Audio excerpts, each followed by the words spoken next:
नमस्कार दोस्तों, आप सभी लोगों का आपके अपने YouTube channel agriculture tricks by NK में हार्दिक स्वागत करते हैं। तो जैसे कि आप लोगों को पता है कि अपन पशु परिचर की वैकेंसी को लेकर काफ़ी इम्पोर्टेंट जो क्वेश्चंस हैं वो चला रखे थे, जिसके माध्यम से अपन डेली की डेली एक वीडियो अपन पशु परिचर के जो भाग बी को लेकर अपन इम्पोर्टेंट क्वेश्चंस वगैरह डालते रहते हैं। तो आज का जो वीडियो रहने वाला है वो रहने वाला आपका कंप्लीट पेपर, मतलब कि अपन बात करें आपका पशु परिचर का पेपर आपका कितने नंबर का होगा, आपके 150 नंबर का होगा। अगर मैं 150 नंबर में बात करूं तो उसके अंतर्गत दो भागों में बांटा गया है। एक तो भाग ए, यानी कि भाग ए रहेंगे, उसके अंतर्गत आपको कितने नंबर देखने को मिलेंगे, लगभग आपके 105 नंबर हैं वो देखने को मिलेंगे। अगर भाग बे की बात की जाए उसके अंतर्गत 45 नंबर देखने को मिलेंगे। तो कुल मिला के 150 नंबर का ये आपका पेपर होने वाला है। तो जो आपका ये पेपर होने वाला है, ये मॉडल पेपर दिया गया है, आज फर्स्ट मॉडल पेपर है जो आप लोगों को काफ़ी पसंद आएगा और यहाँ से एनालिसिस भी कर सकते हो कि आपकी तैयारी कैसी चल रही है, कैसी नहीं चल रही। तो चलिए विदाउट किसी टाइम वेस्ट के आज का वीडियो स्टार्ट करते हैं। ऐसे ही वीडियो 3 दिन में एक वीडियो आपको जो कंप्लीट सिलेबस पे आधारित है वो एक वीडियो प्रोवाइड करवाता रहूँगा। उसके साथ ही डेली की डेली जो आपका एक वीडियो आता रहता है वो आने स्टार्ट रहेंगे ही रहेंगे, जिससे कि आपके जितने भी भाग बचे थे लगभग मैं क्वेश्चन करवा चुका हूँ। उनमें बीमारी से संबंधित अभी कुछ क्वेश्चंस बाकी हैं, फिर उसके बाद में अपन जीके के क्वेश्चन करेंगे। फिर जीके के जैसे ही कंप्लीट होते हैं लगभग आपके 800 से 1000 क्वेश्चन, तो फिर उसके बाद में आपके साइंस के क्वेश्चन चालू कर दिए जाएंगे। और साइंस के क्वेश्चन होने के बाद में लगभग आपके 1000 से 2000 क्वेश्चन साइंस के हो जाएंगे। फिर उसके बाद में स्टार्ट करेंगे आपके मैथ्स के क्वेश्चन। तो अगर आप हमारे चैनल पर फर्स्ट टाइम आए हो तो चैनल को लाइक करें और सब्सक्राइब करना ना भूलें। तो चलिए आज का वीडियो स्टार्ट करते हैं विदाउट किसी टाइम वेस्ट के। तो पहला क्वेश्चन है, आपको पता ही है कि 2 भागों के अंतर्गत आने वाला है आपका पेपर। तो भाग ए है तो उसकी बात करेंगे, और भाग ए के अंतर्गत जो पहला क्वेश्चन है वो आप लोगों के सामने है। तो अपन डायरेक्ट क्वेश्चन और डायरेक्ट आंसरों की बात करेंगे, क्योंकि 150 क्वेश्चन अपन वीडियो के माध्यम से बनाएंगे तो वीडियो काफ़ी लंबा हो जाएगा। तो मैं डायरेक्ट क्वेश्चन और आंसरों को बताते हुए चलूँगा, और कुछ एक्सप्लेनेशन वाली बात आएगी तो एक्सप्लेनेशन भी करते हुए चलेंगे। चलिए स्टार्ट करते हैं आज का वीडियो। बात करें फर्स्ट क्वेश्चन की, नौटंकी का संबंध है। तो नौटंकी का संबंध है वो कौन से कौन से जिले से संबंधित है नौटंकी का, उदयपुर से, डूंगरपुर से, भरतपुर से या दौसा से। तो मैं डायरेक्ट आंसर बता देता हूँ आप लोगों का।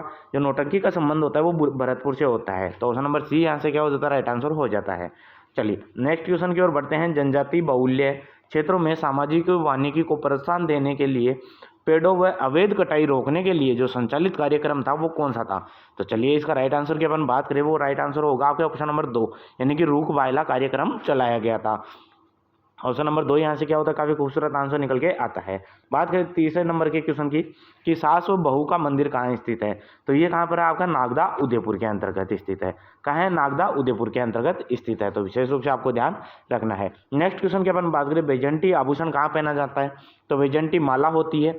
तो माला कहाँ पहनी जाती है, गले में पहनी जाती है। तो ऑप्शन नंबर 4 यहाँ से क्या हो जाता है, राइट आंसर हो जाता है।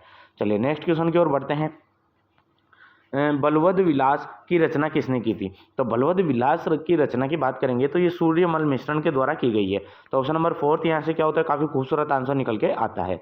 बात करें तोरावाटी की पहाड़ियाँ किस क्षेत्र से विस्तृत है, यानी कि ये तोरावाटी की जो क्षेत्र है, तोरावाटी का पहाड़ियों वाला क्षेत्र है, वो किस क्षेत्र में आता है, शेखावाटी में आता है, मध्य अरावली में, बूंदी की पहाड़ी या अरावली की पहाड़ी में। तो आपको पता है वो जो तोरावाटी वाला क्षेत्र है वो शेखावाटी के अंतर्गत आता है। तो ऑप्शन नंबर ए यहाँ से क्या हो जाता है, राइट आंसर हो जाता है। और आपको कमेंट बॉक्स में बताना है कि तोरावाटी वाला क्षेत्र है वो किस वजह से बोला जाता है। चलिए नेक्स्ट क्वेश्चन की ओर बात करूं कि आपके सामने कथन दिए गए हैं और उनमें से सही कथन का आपको चयन करना है। जब भूमि में लवण और क्षार की मात्रा बढ़ जाती है तो इसे ऊसर रेह मिट्टी कहते हैं। तो बिल्कुल सही बात है कि जब आपके भूमि के अंतर्गत लवण और क्षार की मात्रा जब बढ़ जाती है तो इसे अपन ऊसर या रेह मिट्टी कहते हैं। तो आपको ध्यान रखना है कि जिनमें लवण वगैरह ज़्यादा होंगे उसे ऊसर मिट्टी कहा जाता है। चलिए ऑप्शन नंबर ए तो यहाँ से ऑप्शन सही होता है। लेकिन बात करें ऐसी मिट्टी, यानी कि जो ऊसर व रेह मिट्टी है, ऐसी वो मिट्टी में सोडियम कार्बोनेट, सल्फेट, क्लोराइड व मैग्नीज तथा कैल्शियम क्षारों की मात्रा बढ़ जाती है। तो बिल्कुल सही बात है कि जो ऊसर भूमियाँ होती है इनके अंतर्गत इनकी मात्राएं क्या हो जाती है, बढ़ जाती है। बात करें राज्य के इस प्रकार की समस्याग्रस्त मिट्टी जोधपुर, पाली, भीलवाड़ा, जयपुर, टोंक, भरतपुर जिले में अधिक प्रभावी है। हाँ ये भी बात सही है, क्योंकि इसके अंतर्गत मुख्यतः आपको जोधपुर, पाली, ये भीलवाड़ा वाला एरिया आएगा ना, वहाँ पे देखने को मिलती है। इसके साथ साथ ही आपके कई बार क्या होता है कि जैसे कुछ क्षेत्र जो हनुमानगढ़, गंगानगर वाला होता है उसमें भी आपको देखने को मिलती है। तो ऑप्शन नंबर 4 यहाँ से क्या हो जाता है, राइट आंसर हो जाता है। चलिए नेक्स्ट क्वेश्चन की अपन बात करें, राजस्थानी रामायण के रचनाकार कौन थे? जो राजस्थानी रामायण थी, वैसे तो रामायण किसने लिखी? आपके वाल्मीकि ने लिखी थी, लेकिन राजस्थानी रामायण थी उसकी रचना किसे माना जाता है? तो उसके अगर राइट आंसर की अपन बात करेंगे तो वो कौन होता है? आपके समय सुंदर दास होते हैं, यानी कि जो समय सुंदर दास थे उन्होंने राजस्थानी रामायण की रचना की थी। तो ऑप्शन नंबर 3 यहाँ से क्या हो जाता है? राइट आंसर हो जाता है। चलिए बात करें राजस्थान का एकमात्र पहाड़ी स्थल जहाँ पर स्थित अभ्यारण्य है, तो पहाड़ी स्थल कौन सा है जहाँ पे अभ्यारण्य स्थित है? तो वो है आपका माउंट आबू अभ्यारण्य। तो ऑप्शन नंबर ए यहाँ से क्या हो जाता है? राइट आंसर हो जाता है। अब आपको यहाँ पे कुछ मिलान करना है, तो मिलान करने के आधार पर आपको इसका आंसर का चयन करना है। मैं आपको बताऊं कि ताम्र युगीन सभ्यताओं की जननी किसे कहा जाता है? अगर अपन बात करेंगे जो ताम्र युगीन सभ्यताओं की जननी कहा जाता है वो किसे कहा जाता है? वो कहा जाता है आपकी गणेश्वर सभ्यता को। किसे कहा जाता है? आपकी गणेश्वर सभ्यता को कहा जाता है। इसके अलावा बात करेंगे ताम्रवती नगरी, ताम्रवती नगरी के नाम से कौन जानी जाती है? वो आपकी आहड़ को जाना जाता है, तो आपको पता ही होगा। बात करें हड़प्पा संस्कृति की तीसरी राजधानी किसे कहा गया है? तो वो किसे कहा गया? आपकी कालीबंगा को कहा गया है। और कालीबंगा प्रथम किसे कहा गया है? सेंधी को कहा गया है। तो अगर बात करें पहले में क्या आ रहा है? पहले में 4 आ रहा है। चलिए पहले में क्या आ रहा है? 4 आ रहा है, फिर आपका क्या आ रहा है? 3 आ रहा है, फिर 2 आ रहा है और 1 आ रहा है। तो इसका जब राइट आंसर की अपन बात करेंगे तो ऑप्शन नंबर 4 यहाँ से क्या हो जाता है? राइट आंसर हो जाता है। चलिए नेक्स्ट क्वेश्चन की ओर बढ़ते हैं। नेक्स्ट क्वेश्चन काफी शानदार, जयपुर राज्य की भूमि से संबंधित जो रिकॉर्ड जिसमें राज्यों के परगनों की भूमि के पैदावार आदि का विवरण मिलता है उसे अपन क्या कहते हैं? उसे कहते हैं अड़सट्टा। क्या कहा जाता है? अड़सट्टा। तो ऑप्शन नंबर ए यहाँ से क्या हो जाता है? राइट आंसर हो जाता है। चलिए नेक्स्ट क्वेश्चन की अपन बात करें। नेक्स्ट क्वेश्चन आता है वही आपका मिलान से लेकर है। आपके सामने कुछ शैलियाँ दी गई है और उनके चित्रकार दिए गए हैं। अगर आपको पता है, अगर एक शैली का भी पता है तो उससे भी आप निकाल सकते हो। जैसे कि अपन बात करें कि जयपुर शैली, जयपुर शैली के अंतर्गत आपने सुना होगा कि जो साहिब राम है, साहिब राय नहीं है, साहिब राम, जो साहिब राम है, मोहम्मद शाह, ये कहाँ से आपके? जयपुर से हो जाते हैं। बिल्कुल सही बात है। तो सी के अंतर्गत 3 कहाँ पे दिख रहा है? सी में 3 ओनली एक ही ऑप्शन में आ रहा है। कौन से में आ रहा है? ओनली सेकेंड ऑप्शन में। तो यहाँ से भी आपका क्वेश्चन राइट हो जाएगा। इसके अलावा चलो और मिलान कर लेते हैं। तो अगर और मिलान की अपन बात करें तो उसके अंतर्गत क्या हो रहा है कि अपने एक सेकंड अपन जयपुर की अपन बात करें तो जयपुर के अंतर्गत क्या होगा? आपके साहिब राम आ जाएंगे। साहिब राम क्या होता है? दूसरे में आ रहा है, सी का 2, तो सी का 2 इसमें आ रहा है ना, ऑप्शन नंबर ए में आ रहा है। ठीक है। अगर मैं बात करूँ कि अब ए का मिलाते हैं, तिजारा का कौन सा हो जाएगा? आपका नंदराम और जमुना दास हो जाएंगे। बिल्कुल सही बात है। अलवर के अंतर्गत कौन कौन से आते हैं आपके? अगर अलवर की जब बात की जाएगी तो आपके कौन कौन से आ जाएंगे? आपके उसके अंतर्गत आते हैं जो बलदेव और गुलाम अली, जो आपके गुलाम अली वगैरह हैं, ये आपके कहाँ से संबंधित है? अलवर से संबंधित है। किशनगढ़ की जब बात की जाएगी तो ये कहाँ है? मूलराज और भीखचंद यहाँ से संबंधित हो जाते हैं। तो ऑप्शन नंबर ए यहाँ से क्या हो जाता है? राइट आंसर हो जाता है। तो मैंने बताया कि अगर एक भी आ रहा है आपको कि जयपुर का अपन ने निकाला 2 से, तो वहाँ से भी आपका आंसर निकल के आ रहा था। तो ऑप्शन नंबर ए यहाँ से क्या हो जाता है? राइट आंसर हो जाता है। चलिए नेक्स्ट क्वेश्चन की अपन बात करिए। काफ़ी इंपॉर्टेंट क्वेश्चन है, काफ़ी बार पूछा गया है। बात करें राजस्थान में निम्न में से कौन से जिले में मुख्यतः बीहड़ प्रभावित क्षेत्र है? तो जो बीहड़ क्षेत्र है, पहली बात तो ये पता होनी चाहिए कि बीहड़ क्षेत्र कौन बनाता है? चंबल नदी बनाती है। जो चंबल नदी का बहाव क्षेत्र होता है उसके द्वारा जो ऊबड़ खाबड़ भूमियां बन जाती है उसे अपन क्या कहते हैं? बीहड़ कहते हैं। और ये सामान्यतः इसकी कहाँ पे देखने को मिलेगी? जो कोटा, सवाईमाधोपुर और धौलपुर वाला एरिया होता है उसके अंतर्गत सर्वाधिक बीहड़ देखने को मिलेंगे। तो ऑप्शन नंबर ए यहाँ से क्या हो जाता है? राइट आंसर हो जाता है। चलिए नेक्स्ट क्वेश्चन की ओर बात करें। इसके अंतर्गत बताना है कि निम्न में से कौन सा जोड़ा सुमेलित है, यानी कि सही सुमेलित है उसका चयन करना है। तो इसके जब राइट आंसर की अपन बात करेंगे, थर्ड ए के अंतर्गत जो आपका जयपुर दौसा ये एरिया आता है। तो ऑप्शन नंबर बी यहाँ से क्या हो जाता है? राइट आंसर हो जाता है। बाकी सभी मिलान क्या है? गलत है। बात करें नाली नुमा अपर्दन सर्वाधिक पाया जाता है, तो नाली नुमा अपर्दन कहाँ पे होगा? जोधपुर में, बीकानेर में, कोटा में या सिरोही में? तो आपको पता होगा कि यह अपर्दन की एक प्रक्रिया होती है नाली नुमा, जिसके अंतर्गत माटी बहाव के ले जाती है, जो पानी के साथ बहकर चली जाती है और फिर नाली एक नुमा संरचना बन जाती है। तो जहाँ ज़्यादा नदियाँ होंगी वहीं पे होगी, और सर्वाधिक नदियाँ कहाँ है? कोट्यम में। तो कोटा क्या हो जाएगा? Right answer. ऑप्शन नंबर 3 यहाँ से क्या होता है? खूबसूरत आंसर निकल के आता है। चलिए बात करें सिद्धमुख नौहर सिंचाई परियोजना को नदियों का अतिरिक्त पानी प्राप्त होता है, तो कौन सी नदियों का अतिरिक्त पानी प्राप्त होता है? तो रावी और व्यास नदी है उसका अतिरिक्त पानी इसको प्राप्त होता है। तो ऑप्शन नंबर ए यहाँ से क्या हो जाता है? राइट आंसर हो जाता है। बात करें प्रमुख सरसों उत्पादक जिले का सही युग्म कौन सा है? तो आपको पता होगा सर्वाधिक जो सरसों उत्पादन होता है वो अलवर के अंतर्गत होता है। तो अलवर वाला ऑप्शन देख लीजिए, एक में ही आ रहा है, तो ओनली ऑप्शन नंबर ए यहाँ से क्या हो जाता है? राइट आंसर हो जाता है कि अलवर भरतपुर में जो आपका सरसों का उत्पादन है वो सर्वाधिक होता है। तो ऑप्शन नंबर ए यहाँ से क्या हो जाता है? राइट आंसर हो जाता है। चलिए बात करें नवलखा झील राजस्थान में निम्न में से कौन से जिले में स्थित है। तो नवलखा झील की जब बात की जाएगी तो वो बूंदी के अंतर्गत स्थित है। तो ऑप्शन नंबर 3 यहाँ से क्या हो जाता है, राइट आंसर हो जाता है। बात करें निम्न में से कौन सा यूनेस्को विश्व विरासत सूची में है। तो यूनेस्को विश्व विरासत सूची में है वो केवला देवी जो राष्ट्रीय उद्यान है उसको सम्मिलित किया गया है। इसके अलावा आपके 6 क्या हैं, आपके जो दुर्ग हैं उनको भी शामिल किया गया है, जिनकी ट्रिक आती है गाजर, आम और चीकू। ची से क्या आएगा चित्तौड़गढ़, कू से क्या आएगा कुंभलगढ़, आम से आएगा आमेर, गै से क्या आएगा गागरोन, जय से क्या आएगा जैसलमेर वाला और रै से क्या आ जाएगा रणथंभौर। तो ऐसे 6 दुर्गों को भी विश्व जो यूनेस्को विरासत में शामिल किया गया है। और इसके अलावा अभ्यारण्यों की बात की जाएगी तो केवलादेव राष्ट्रीय जो अभ्यारण्य उद्यान है उसको क्या किया गया है, यूनेस्को ने विश्व विरासत सूची में शामिल किया गया है। तो ऑप्शन नंबर 3 यहाँ से क्या हो जाता है, राइट आंसर हो जाता है। चलिए फिर वो मिलान वाले क्वेश्चन, क्योंकि आप लोगों ने देखा होगा कि आजकल जो मिलान वाले क्वेश्चन है वो काफ़ी पूछे जा रहे हैं। तो अपन बात करें इसके राइट आंसर की, तो इसके अंतर्गत बात करेंगे भल्ला सोलर पार्क। तो भल्ला सोलर पार्क कहाँ है, आपके फलोदी जोधपुर के अंतर्गत है। इसके अलावा मैं बात करूँगी जो अवशिष्ट ऊर्जा परियोजना है वो कहाँ चली है, आपकी बालोतरा बाड़मेर के अंतर्गत चली है। इसके अलावा अपन बात करें जो पवन ऊर्जा जो ऊर्जा परियोजना है वो देवगढ़ प्रतापनगर के अंतर्गत है, सॉरी प्रतापगढ़ के अंतर्गत है। और जो सौर ऊर्जा परियोजना है वो क्यूसन नागौर के अंतर्गत है। तो बात करें कि इसके अंतर्गत ऑप्शन नंबर बी यहाँ से क्या हो जाएगा, राइट आंसर हो जाएगा कि पहले का 4 आएगा, दूसरे का 3 आएगा, फिर तीसरे का 2 आएगा और चौथे का 1 आ जाएगा। तो ऑप्शन नंबर बी यहाँ से क्या हो जाता है, राइट आंसर हो जाता है। चलिए फिर आपको मिलान वाला क्वेश्चन आ रहा है और काफ़ी शानदार क्वेश्चन है। बात करें भेड़ की कौन सी नस्ल है, गोवंश की कौन सी नस्ल है, ऊँट की कौन सी नस्ल है और भैंस की कौन सी नस्ल है। तो इसमें मिलान करते हैं। अपन बात करें मुर्रा, मुर्रा किसकी नस्ल होती है, ये क्या हो जाती है, भैंस की नस्ल हो जाती है। तो पहले में चौथा आ जाएगा। अगर मैं बात करूँ नाचना, नाचना किसकी नस्ल है, तो वो आपकी किसकी हो जाती है, आपकी ऊँट की हो जाती है। इसके अलावा मैं बात करूँ भेड़ की नस्ल कौन सी है, आपकी भेड़ की नाली नस्ल है जो कहाँ हनुमानगढ़ के एरिया में पाई जाती है। गोवंश की बात की जाए तो राठी किसकी नस्ल है, आपकी गोवंश की हो जाती है, गाय की हो जाती है। तो अगर अपन बात करें इनके ऑप्शनों की, तो पहले के अंतर्गत क्या आ रहा है, 4 आ रहा है, दूसरे में 3 आ रहा है, तीसरे में 2 आ रहा है और चौथे में 1 आ रहा है। तो 4 3 2 1 कौन से ऑप्शन में आ रहा है, 4 3 2 1। ऑप्शन नंबर ए यहाँ से क्या हो जाता है, राइट आंसर हो जाता है। चलिए नेक्स्ट क्वेश्चन की अपन बात करें। नेक्स्ट क्वेश्चन काफी शानदार, मरु विकास बोर्ड की स्थापना कब की गई थी, तो 1966 में की गई थी। ऑप्शन नंबर 4 यहाँ से क्या हो जाता है, राइट आंसर हो जाता है। किराडू का सोमेश्वर मंदिर व अभयनेरी का हर्ष माता मंदिर निम्न में से कौन सी स्थापत्य शैली में बने हुए हैं। तो ये आई होप आप लोगों को मैंने 1000 बार ये क्वेश्चन करवाया हुआ है, तो आपको पता होगा कि ये गुज्जर प्रतिहार शैली से बना हुआ है। तो ऑप्शन नंबर बी यहाँ से क्या हो जाता है, राइट आंसर हो जाता है। बात करें राजस्थान के निम्न जिलों को पूर्व से पश्चिम की ओर सही क्रम में व्यवस्थित कर दिए। तो अपने को सही क्रम में व्यवस्थित करना है पूर्व से पश्चिम की ओर। तो आपने अगर ऑलमोस्ट देखा होगा तो राजस्थान का ऐसा कुछ नक्शा आपको देखने को मिलता है। अभी इसके अंतर्गत क्या है कि जगह नहीं है तो अपन इसको अच्छे से ड्रॉ नहीं कर पा रहे, लेकिन आप लोगों को समझने के लिए काफ़ी है। अपन बात करें बूंदी, बूंदी लगभग आपके कौन से क्षेत्र के अंतर्गत आता है, आपको बूंदी यहाँ पे देखने को मिलेगा। बूंदी कहाँ, यहाँ पे देखने को मिलेगा। तो 1 नंबर पे आ जाए अजमेर, लगभग मिड के अंतर्गत आता है। पाली थोड़ा सा इसके साइड में आता है। इसके अलावा बाड़मेर कहाँ पे आ जाता है, आपका इधर आ जाता है।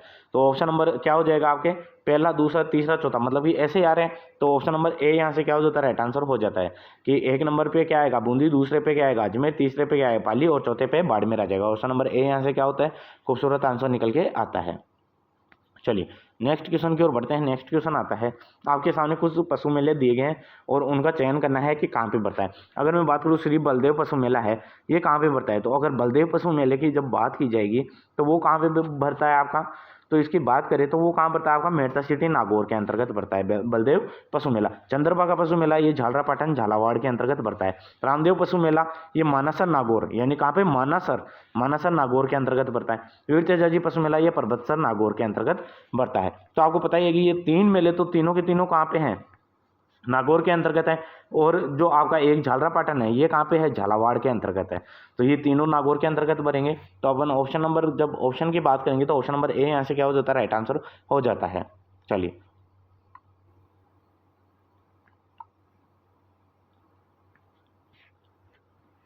है ना, नेक्स्ट क्वेश्चन की और बात करें गोपाल उदय हुक्मा जीवन चित्रकला की किस शैली से संबंधित हैं? तो आपको बताना है जो गोपाल उदय और हुक्मा जो जीवन चित्रकला शैली किससे संबंधित है? आमेर वाली से हैं, जोधपुर वाली से हैं, किशनगढ़ शैली से हैं या मेवाड़ शैली से? तो इसका जब राइट आंसर की अपन बात करेंगे तो जो आपके आमेर शैली जो जयपुर वाली शैली है उससे संबंधित है। तो ऑप्शन नंबर ए यहाँ से क्या हो जाता है? राइट आंसर हो जाता है। राजस्थान में प्रसिद्ध बेणेश्वर मेला किस माह में बढ़ता है? तो आई होप आप सभी लोगों को पता है कि माघ के मेले में बढ़ता है। तो ऑप्शन नंबर 4 यहाँ से क्या हो जाता है? राइट आंसर हो जाता है। चलिए नेक्स्ट क्वेश्चन की ओर बढ़े। नेक्स्ट क्वेश्चन आता है, काफी शानदार क्वेश्चन आता है। दक्षिण राजस्थान की भील जनजाति का निम्न में से कौन सा नृत्य नाट्य रूप के रूप में किया जाता है? कि जो नृत्य भी है लेकिन नाट्य रूप में किया जाता है, तो वो कौन सा हो जाता है? आपका गौरी हो जाता है। तो ऑप्शन नंबर 3 यहाँ से क्या हो जाता है? राइट आंसर हो जाता है। ये अगर आप जाओगे बारिश के मौसम में अब आप लोगों को देखने को मिलेगा, अगस्त के लगभग आपको, अगस्त के बाद में ये गौरी आपको वहाँ पे देखने को मिलेगा। तो चलिए बात करें ऑप्शन नंबर 3 यहाँ से क्या हो जाता है? राइट आंसर हो जाता है। बात करें बरखान इस्तेलाह करती निम्न में से किस भौतिक विभाजन से संबंधित है? तो बरखान है वो किससे है? आपके मरुस्थल से है, क्योंकि बरखान क्या है? आपके जो मरुस्थल के अंतर्गत पाए जाते हैं जो आपके टीले वगैरह, उनका ये एक प्रकार है। ये अपन बात करें बालुका स्तूप का एक प्रकार होता है बरखान, तो ये मरुस्थलीय स्थल से संबंधित हो जाता है। तो ऑप्शन नंबर 4 यहाँ से क्या हो जाता है? राइट आंसर हो जाता है।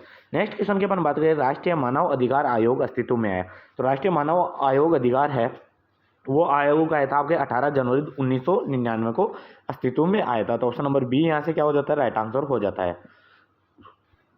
नेक्स्ट क्वेश्चन की ओर बढ़े। नेक्स्ट क्वेश्चन आता है काफी शानदार, राज्य के मुख्य सचिव को अवशिष्ट वसीयतदार कहा जाता है। तो कौन सा अवशिष्ट वसीयतदार कहा जाता है? तो वो होता है वो आपके ऑप्शन नंबर ए यहाँ से राइट हो जाएगा कि वह ऐसे सभी कार्य करता है जो विशिष्ट रूप से किसी सचिव को आवंटित नहीं किए गए हैं, उसे अपन क्या कहते हैं? अवशिष्ट वसीयतदार कहा जाता है। तो ऑप्शन नंबर ए यहाँ से क्या हो जाता है? राइट आंसर हो जाता है। नेक्स्ट क्वेश्चन की ओर बात करें। नेक्स्ट क्वेश्चन फिर आपके मिलान वाले क्वेश्चन आ रहे हैं।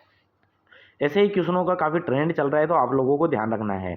चलिए बात करें आपके नेक्स्ट क्वेश्चन की, तो जगन्नाथ पहाड़िया हैं, सॉरी जगन्नाथ पहाड़िया, इनका कार्यकाल कब से कब तक था? ये मुख्यमंत्री रहे हुए हैं।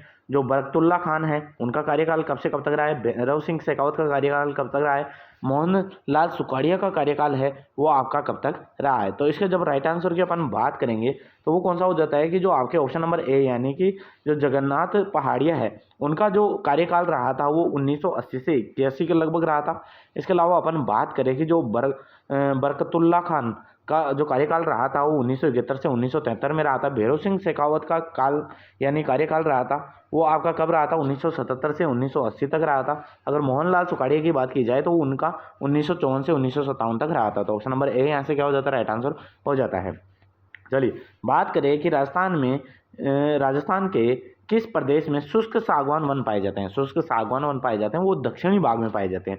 तो ऑप्शन नंबर बी यहाँ से क्या हो जाता है? राइट आंसर हो जाता है। नेक्स्ट क्वेश्चन की ओर बढ़ते हैं, काफी शानदार क्वेश्चन।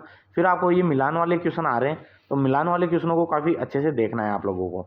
तो चलिए अपन बात करें कि आपको देबारी कहाँ पर है? आपका देबारी पड़ता है आपका उदयपुर के अंतर्गत।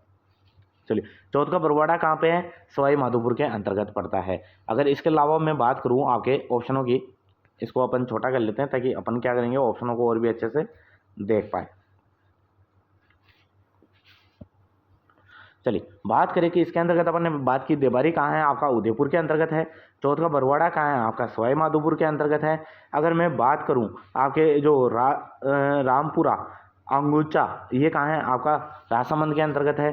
जो राजपुरा दरीबा है वो कहाँ है? भीलवाड़ा के अंतर्गत है। तो ऑप्शन नंबर 4 यहाँ से क्या हो जाता है? राइट आंसर हो जाता है। चलिए नेक्स्ट क्वेश्चन की ओर बढ़ते हैं।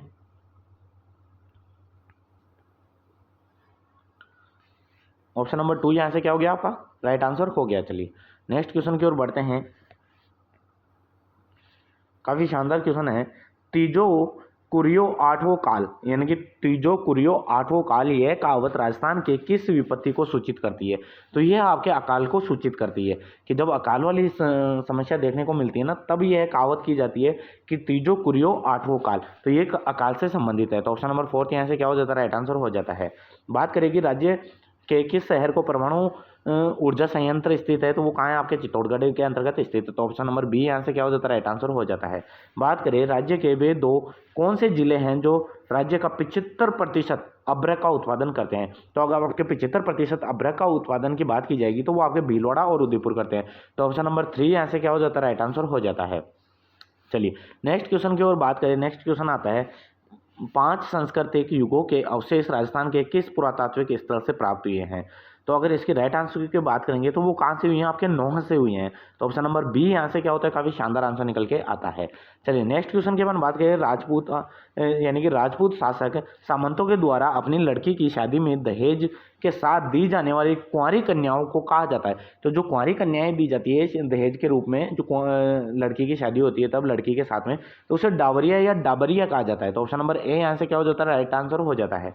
बात करें कि शिल्प शास्त्री मंडन के द्वारा रचित ग्रंथ जो रूप मंडन था उसका संबंध किस विषय से था। तो रूप मंडन का जो संबंध था वो राजप्रसाद से था, मूर्तिकला से, वास्तुकला से या चित्रकला से। तो इसका मुख्यतः जो रूप मंडन का जो संबंध था वो मूर्तिकला से था। तो ऑप्शन नंबर बी यहाँ से क्या हो जाता है, राइट आंसर हो जाता है। बात करें कि 1919 ईस्वी में विजय सिंह पथिक, रामानारायण चौधरी और हरिभाव किक्कर के द्वारा राजस्थान सेवा संघ की स्थापना की गई थी। तो 1919 में आपको पता होगा कि वर्धा के अंतर्गत की गई थी। तो ऑप्शन नंबर बी यहाँ से क्या हो जाता है, राइट आंसर हो जाता है। चलिए बात करें कि निम्न में से कौन सा सुमेलित नहीं है। तो माणिक्यलाल वर्मा के द्वारा पंचीड़ा गीत लिखा गया था। जो पंडित हीरालाल शास्त्री है उनके द्वारा प्रलय प्रतीक्षा नमो नमः गीत लिखा गया था। केसर सिंह बारट के द्वारा चेतावनी चोटिया लिखा गया था। या जयनारायण व्यास थे उनके द्वारा दैनिक नव ज्योति लिखा गया था। तो इसके जब राइट आंसर की अपन बात करेंगे तो वो कौन सा हो जाता है, ऑप्शन नंबर 4 यहाँ से क्या हो जाता है, राइट आंसर हो जाता है कि जो दैनिक नव ज्योति है वो जयनारायण व्यास के द्वारा नहीं लिखा गया। तो ऑप्शन नंबर 4 यहाँ से क्या हो जाता है, राइट आंसर हो जाता है। नेक्स्ट क्वेश्चन की अपन बात करें, मारवाड़ी भाषा का विशुद्ध रूप कहाँ दृष्टिगत होता है। यानी कि आपको जो प्योर मारवाड़ी है वो कहाँ देखने को मिलेगी, यानी कि विशुद्ध रूप कहाँ देखने को मिलेगा। तो जो उदयपुर के सीमावर्ती क्षेत्र होते हैं वहाँ पे, या जोधपुर के या उनके सीमावर्ती क्षेत्र। तो आपको पता होगा कि जो मारवाड़ी है, प्योर मारवाड़ी है अगर भाषा देखने को मिलेगी वो आपके जोधपुर के आसपास के क्षेत्र में देखने को मिलेगी। तो ऑप्शन नंबर बी यहाँ से क्या हो जाता है, राइट आंसर हो जाता है। बात करें पीथल द्वारा डिंगल भाषा में लिखे गए ग्रंथ है। जो पीथल है और पाथल ये किसके लिए यूज़ किया गया है ये आपको कमेंट बॉक्स में बताना है। अब अपन बात करें पीथल द्वारा डिंगल भाषा में लिखे गए ग्रंथ कौन कौन से हैं। तो इसके जब राइट आंसर की अपन बात करेंगे तो जो आपकी गंगा लहरी और वेली कृष्ण रुक्मणी री है ये दोनों ही आपके पीथल के द्वारा लिखी गई है। तो ऑप्शन नंबर 4 यहाँ से क्या हो जाता है, राइट आंसर हो जाता है। नेक्स्ट क्वेश्चन की ओर बात करें। नेक्स्ट क्वेश्चन आता है, काफ़ी शानदार क्वेश्चन है। क्रांति से अक्टूबर 1857 ईस्वी में प्रारंभ में ग्वालियर और इंदौर के क्रांतिकारियों की संयुक्त सेना प्रविष्ट हुई। तो कहाँ हुई थी वो, आपकी धौलपुर में हुई थी, कोटा में हुई थी, एरिन में हुई थी, नीमच में हुई थी। तो इसके जब राइट आंसर की अपन बात करेंगे तो वो कहाँ होती है, आपकी धौलपुर में होती है। तो ऑप्शन नंबर ए यहाँ से क्या हो जाता है, राइट आंसर हो जाता है। नेक्स्ट क्वेश्चन की अपन बात करें, आयो अंग्रेज मुल्क रे ऊपर, यानी कि आयो अंग्रेज मुल्क के ऊपर, यानी कि मुल्क के ऊपर आया है। इस पंक्ति के रचयिता कौन है। तो इस पंक्ति की रचयिता की जब बात की जाएगी तो अगर आपका ऑप्शन नंबर 2 है यानी कि बांकीदास को द्वारा ये क्या किया गया था, ये पंक्ति रचित की गई थी। तो ऑप्शन नंबर बी यहाँ से क्या होता है, राइट आंसर हो जाता है। बात करें कि डूंगर जी शेखावटी ब्रिगेड में किस पद पर थे। तो वो किस पद पे थे, इसके राइट आंसर की बात करें रिसालेदार थे, यानी कि ऑप्शन नंबर 3 यहाँ से क्या हो जाता है, राइट आंसर हो जाता है।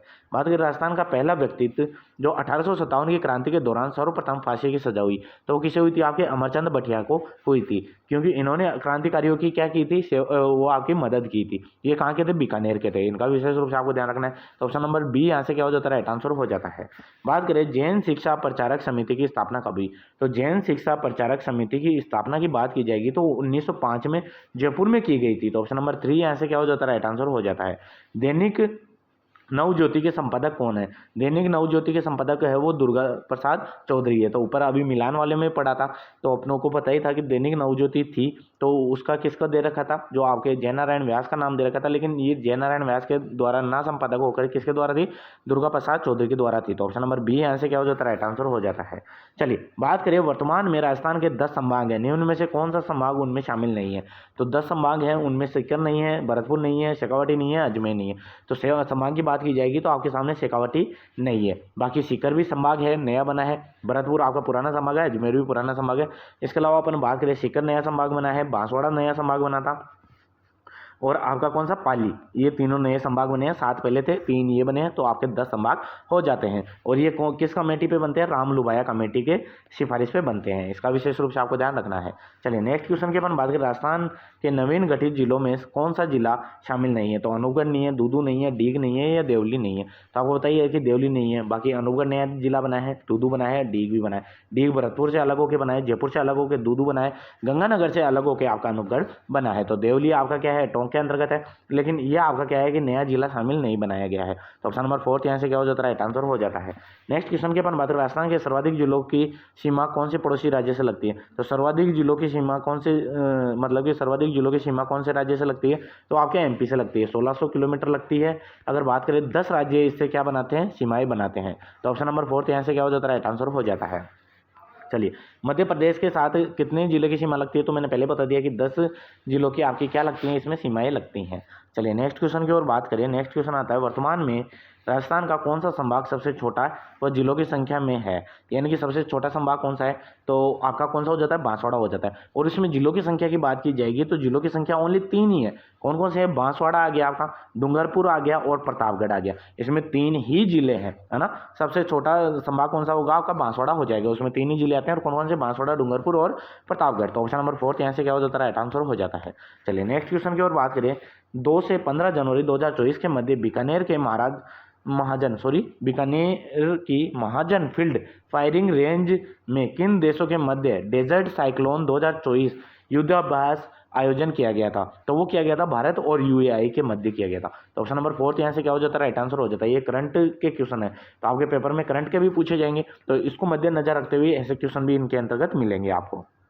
चलिए नेक्स्ट क्वेश्चन की अपन बात करें। भारत के पहले वेटलैंड शहर के लिए यूनेस्को को भेजा गया 3 शहरों में नामों में राजस्थान का कौन सा शहर का नाम है। तो वेटलैंड के शहरों के नाम भेजे गए थे यूनेस्को को, तो उसके अंतर्गत कौन से शहर का नाम आया था, तो वो किसका भेजा गया था, आपके उदयपुर का भेजा गया था राजस्थान से। तो ऑप्शन नंबर 3 यहाँ से क्या हो जाता है, राइट आंसर हो जाता है। चलिए नेक्स्ट क्वेश्चन की अपन बात करें। नेक्स्ट क्वेश्चन आता है आपका, वार्षिक स्वच्छता सर्वेक्षण रैंकिंग 2023 में 3 स्टार रेटिंग, यानी कि जो 3 स्टार रेटिंग मिली थी, प्राप्त करने वाला राजस्थान का एकमात्र शहर कौन सा था। तो स्वच्छता जो सर्वेक्षण रैंकिंग था उसके अंतर्गत जो 3 स्टार प्राप्त किया था वो आपके डूंगरपुर ने किया था। तो ऑप्शन नंबर 3 यहाँ से क्या हो जाता है, राइट आंसर हो जाता है। बात करें कि स्वच्छता सर्वेक्षण रैंकिंग 2023 11 जनवरी 2024 को जारी में प्रदेश की कौन सी रैंक रही थी, तो आपके प्रदेश की कौन सी रैंक रही थी, तो वो रही थी आपकी 22वीं रैंक रही थी। तो ऑप्शन नंबर 3 यहाँ से क्या हो जाता है, राइट आंसर हो जाता है। चलिए नेक्स्ट क्वेश्चन की अपन बात करें। काफ़ी शानदार क्वेश्चन है कि आईआईटी के तर्ज पर बनाए जा रहे राजस्थान प्रौद्योगिकी संस्थान आरआईटी प्रदेश में कितने शहरों में खोले जाएंगे, तो वो आपके प्रत्येक विकसित प्राधिकरण 5 में खोले जाएंगे। तो ऑप्शन नंबर 3 यहाँ से क्या हो जाता है, राइट आंसर हो जाता है। चलिए नेक्स्ट क्वेश्चन की ओर बढ़े। नेक्स्ट क्वेश्चन काफ़ी शानदार क्वेश्चन, राजपूताना शब्द का सर्वप्रथम प्रयोग किसने किया था, तो वो किया था आपके किसने, जेम्स थॉमस ने किया था। किसने, जेम्स थॉमस ने 1800 ईस्वी में किया था। चलिए अपन बात करें ऑप्शन नंबर बी, यहाँ से क्या हो जाता है, राइट आंसर हो जाता है। नेक्स्ट क्वेश्चन की अपन बात करें, गिरीश उमेल का युद्ध कब हुआ था, तो गिरीश उमेल के युद्ध की जब बात की जाएगी तो वो कब हुआ था, 1544 के अंतर्गत हुआ था। तो ऑप्शन नंबर 4 यहाँ से क्या हो जाता है, राइट आंसर हो जाता है। नेक्स्ट क्वेश्चन की अपन बात करें, निम्न में से पंचपीरों में शामिल नहीं है, तो आपको पता है पाबू जी भी है, गोगा जी भी है, रामदेव जी भी है, लेकिन तेजा जी आपके पंचपीरों के अंतर्गत शामिल नहीं है। अब इसको याद, आपने एक दोहा भी सुना होगा, है ना, पाबू हड़बू रामदेव गोगा मेहा, है ना, ये वाले, या गोपा मेरा है ना, गोपा मेरा है, इससे भी याद कर सकते हो। गो से क्या आएगा, गो जो आपके गोगा जी है, पा से क्या आएगा, जो आपके पाबू जी हैं, अगर मेरा से क्या आएगा, मांगलिया मेहा जी आ जाएंगे, हर से क्या आ जाएगा, हड़बू जी आ जाएगा, और राज से क्या आ जाएगा, रामदेव जी आ जाएंगे। तो गोपा मेरा के नाम से भी आप ट्रिक से याद कर सकते हो। तेजा जी आपके इसमें पंचपीरों के अंतर्गत शामिल नहीं होते हैं। चलिए नेक्स्ट क्वेश्चन की अपन बात करें, राजस्थान में लठमार होली कहाँ खेली जाती है, तो आई होप आप सभी लोगों को पता है कि जो महावीर जी का मंदिर है वो उसके अंतर्गत लठमार होली खेली जाती है। तो ऑप्शन नंबर ए यहाँ से क्या हो जाता है, राइट आंसर हो जाता है। नेक्स्ट क्वेश्चन की अपन बात करें, मेवाड़ प्रजा मंडल की स्थापना किसने की थी, तो वो माणिक्यलाल वर्मा ने की थी। तो ऑप्शन नंबर ए यहाँ से क्या हो जाता है, खूबसूरत आंसर निकल के आता है। नेक्स्ट क्वेश्चन है, रतौंधी किसकी कमी के कारण होता है, जो रतौंधी या ब्लाइंडनेस होता है वो किस विटामिन की कमी से होता है, तो विटामिन ए की कमी से क्या होता है आपका रतौंधी, या फिर आपके जिसे कि नाइट ब्लाइंडनेस कहा जाता है वो रोग हो जाता है। चलिए बात करें, निकट की वस्तु स्पष्ट दिखाई नहीं देने वाले दोष को क्या कहते हैं, तो इसके अंतर्गत उल्टा होता है कि निकट की वस्तुएं अगर स्पष्ट नहीं दिखाई दे रही तो उसे दूर दृष्टि दोष कहा जाता है, और दूर की अगर वस्तुएं स्पष्ट दिखाई नहीं देती तो उसे अपन निकट दृष्टि दोष कहा जाता है। तो निकट वाली नहीं दिखाई दे रही तो इसमें क्या हो जाएगा, दूर दृष्टि दोष कहा जाता है। तो ऑप्शन नंबर बी यहाँ से क्या हो जाता है, राइट आंसर हो जाता है। एक पीढ़ी से दूसरी पीढ़ी में आनुवंशिक सूचना का स्थानांतरण पूरा किया जाता है तो किसके द्वारा होता है, वो डीएनए के द्वारा होता है, डीऑक्सीराइबोज न्यूक्लिक एसिड के द्वारा होता है। तो ऑप्शन नंबर 3 यहाँ से क्या हो जाता है, राइट आंसर हो जाता है। चलिए नेक्स्ट बात करें, जो आपका सिनेबार किसका प्रमुख अयस्क है, सिनेबार किसका प्रमुख अयस्क है, वो पारे का हो जाता है। तो ऑप्शन नंबर बी यहाँ से क्या हो जाता है, राइट आंसर हो जाता है। नेक्स्ट क्वेश्चन की अपन बात करें, जो शरीर में हीमोग्लोबिन का कार्य क्या होता है, तो शरीर के अंतर्गत हीमोग्लोबिन क्या है, पहले बात तो जो रक्त है, रक्त को हीमोग्लोबिन कहा जाता है। तो जो आपका ब्लड का काम क्या है, वो ऑक्सीजन का परिवहन, यानी कि जो ऑक्सीजन होती है O2 होती है, उसका ट्रांसफर का काम करता है या परिवहन का काम करता है। तो ऑप्शन नंबर ए यहाँ से क्या हो जाता है, राइट आंसर हो जाता है। बात करें भूकंप किससे मापा जाता है, तो जो आपके भूकंप को मापने का यंत्र होता है वो किसके द्वारा, सिस्मोग्राफ के द्वारा मापा जाता है। तो ऑप्शन नंबर 3 यहाँ से क्या हो जाता है, राइट आंसर हो जाता है। चलिए बात करें किस रोग के प्रतिरोध के लिए बीसीजी का टीका दिया जाता है, तो ये आपके टीबी के लिए दिया जाता है, यानी कि जो आपका टीबी बीमारी होती है उसके लिए अपन ये टीका यूज में लेते हैं। तो ऑप्शन नंबर 3 यहाँ से क्या हो जाता है, राइट आंसर हो जाता है। बात करें कि खाद्य संसाधन तथा संचय द्वारा कौन से पोषक तत्व अधिकांश रूप से प्रभावित होते हैं, तो कौन से होते हैं, कार्बोहाइड्रेट होते हैं, प्रोटीन होते हैं, विटामिन होते हैं, वसा होते हैं। तो इसके राइट आंसर की अपन बात करेंगे, वसा क्या होते हैं, सर्वाधिक प्रभावित होते हैं। तो ऑप्शन नंबर 3 यहाँ से क्या हो जाता है, राइट आंसर हो जाता है। बात करें कि ग्रह सूर्य के चारों ओर घूमते हैं, आपको बताया होगा सूर्य के चारों ओर अलग अलग ग्रह घूम रहे हैं अपने, तो वो किस कारण से घूमते हैं, तो वो गुरुत्वाकर्षण बल के कारण घूमते हैं। तो ऑप्शन नंबर बी यहाँ से क्या हो जाता है, राइट आंसर हो जाता है। बात करें कि पेनिसिलिन का मुख्य स्रोत कौन सा है, तो पेनिसिलिन किससे प्राप्त होता है, बैक्टीरिया से, कवक से, प्रोटोजोआ से या शैवाल से। तो अपन बात करें इसका प्रमुख स्रोत है वो क्या हो जाता है, आपका कवक हो जाता है। तो ऑप्शन नंबर बी यहाँ से क्या हो जाता है, राइट आंसर हो जाता है। चलिए नेक्स्ट क्वेश्चन की अपन बात करें, काफी शानदार क्वेश्चन, कौन सा रंग क्लोरोफिल के द्वारा अवशोषित नहीं किया जाता, तो क्लोरोफिल के द्वारा कौन सा कलर अवशोषित नहीं किया जाता, वो हरा नहीं किया जाता, क्योंकि उसके अंतर्गत ऑलरेडी हरा कलर होता है क्लोरोफिल के अंतर्गत। तो अवशोषित कौन सा नहीं होता, हरा कलर अवशोषित नहीं होता, इसीलिए अपने को जो पत्तियों का कलर है वो हरा दिखाई देता है। तो हरा कलर अवशोषित नहीं हो रहा तभी तो वो रिफ्लेक्ट हो रहा है, तो रिफ्लेक्ट होता है तभी अपने को पत्तियां कैसी दिखाई देती है, हरी दिखाई देती है। तो ऑप्शन नंबर 3 यहाँ से क्या हो जाता है, राइट आंसर हो जाता है। बात करें वाटर और गैस का मिश्रण कौन सा है, तो आपको पता होगा कि अगर वाटर की बात करें H2O होता है और CO क्या है, गैस है।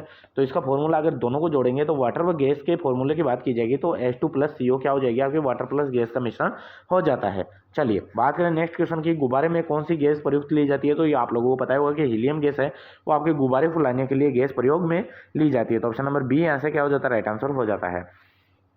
बात करें स्त्रियों और बच्चों की आवाज़ तीखी होती है, इसका कारण क्या है, तो उच्च आवृत्ति के कारण जो स्त्रियां होती है और जो बच्चे होते हैं उनकी आवाज़ तीखी सुनाई देती है। तो ऑप्शन नंबर ए यहाँ से क्या हो जाता है, राइट आंसर हो जाता है।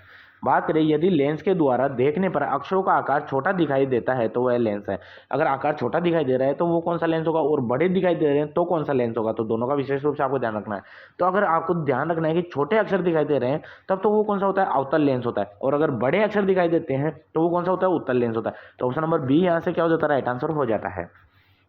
चलिए नेक्स्ट क्वेश्चन की अपन बात करें, नेक्स्ट क्वेश्चन आता है, निम्नलिखित संश्लेषित रेशे में कौन सा एथिलीन ग्लाइकोल और टेरिफेप्थिलीन अम्ल बहुलक होता है, तो जो एथिलीन ग्लाइकोल हो गया और जो आपका टेरिफेथिलिक अम्ल होता है उसका किसका बहुलक है, तो ये किसका है, डेक्रोन का होता है, किसका होता है, डेक्रोन का होता है। तो ऑप्शन नंबर बी यहाँ से क्या हो जाता है, राइट आंसर हो जाता है। चलिए बात करें कि एलपीजी का मुख्य घटक क्या है, तो एलपीजी का अगर मुख्य घटक की बात की जाएगी तो ब्यूटेन और प्रोपेन होते हैं, क्या, ब्यूटेन और प्रोपेन होते हैं। तो ऑप्शन नंबर बी यहाँ से क्या हो जाता है, राइट आंसर हो जाता है। चलिए नेक्स्ट क्वेश्चन की अपन बात करें कि भारतीय रिमोट सेंसिंग संस्थान कहाँ पर स्थित है, तो जो रिमोट सेंसिंग संस्थान है तो वो आपका कहाँ पर स्थित है, वो आपके देहरादून के अंतर्गत स्थित है। तो ऑप्शन नंबर ए यहाँ से क्या हो जाता है, राइट आंसर हो जाता है। चलिए नेक्स्ट क्वेश्चन की अपन बात करें, जो आपका डीपीटी का टीका लगाया जाता है वो किसके लिए लगाया जाता है, तो इसके जब राइट आंसर की अपन बात करेंगे तो वो किसके लिए लगाया जाता है, आपका धनुष बाय के लिए भी लगाया जाता है, कुकर खांसी के लिए भी लगाया जाता है, और जो आपका गलघोटू होता है उसके लिए भी लगाया जाता है। तो ए, बी व सी क्या हो जाता है, आपके राइट आंसर हो जाते हैं, मतलब कि ऑप्शन नंबर बी यहाँ से क्या होता है, खूबसूरत आंसर निकल के आता है। चलिए नेक्स्ट क्वेश्चन की अपन बात करें, मानव शरीर का सामान्य तापक्रम होता है तो 98.4 डिग्री फ़ारेनहाइट होता है, तो वो कितने डिग्री सेंटीग्रेड के बराबर होगा, तो अगर अपन डिग्री सेंटीग्रेड के अंतर्गत इसको चेंज करेंगे तो उसका फॉर्मूला आता है, तो अगर उसको चेंज करोगे तो लगभग 36.89 के लगभग डिग्री सेंटीग्रेड क्या होती है, आपके डिग्री फ़ारेनहाइट को चेंज करेंगे तो इतना टेम्परेचर देखने को मिलता है, और सामान्य आपको टेम्परेचर भी आपको 36 के लगभग देखने को मिलता है। तो ऑप्शन नंबर बी यहाँ से क्या हो जाता है, राइट आंसर हो जाता है। अपन बात करें मैथ्स के क्वेश्चन है, इनके डायरेक्ट क्वेश्चन की बात करूंगा, और अपन बात करें तो अपन डायरेक्ट क्वेश्चन और आंसरों की बात करेंगे इनका, क्योंकि आपको पता ही होगा कि इतने इजी क्वेश्चन है तो आप भी सोल्व कर सकते हो। बात करें पहले क्वेश्चन की, 25 पैसे और 1 रुपये में अनुपात है। तो 25 पैसे और 1 रुपये का अनुपात जब लिखेंगे तो क्या हो जाएगा, आपके 1:4 हो जाएंगे, क्योंकि आपके चौथा 4 भाग तो इसमें होगा और 4 भाग में से 1 भाग किसका होता है, 25 पैसे का। तो आप अगर 1 रुपये को अपन ऐसे करेंगे, डिवाइड करेंगे, तो अपने क्या हो जाता है, 1:4 के अंतर्गत आ जाता है। तो ऑप्शन नंबर 3 यहाँ से क्या हो जाता है, राइट आंसर हो जाता है।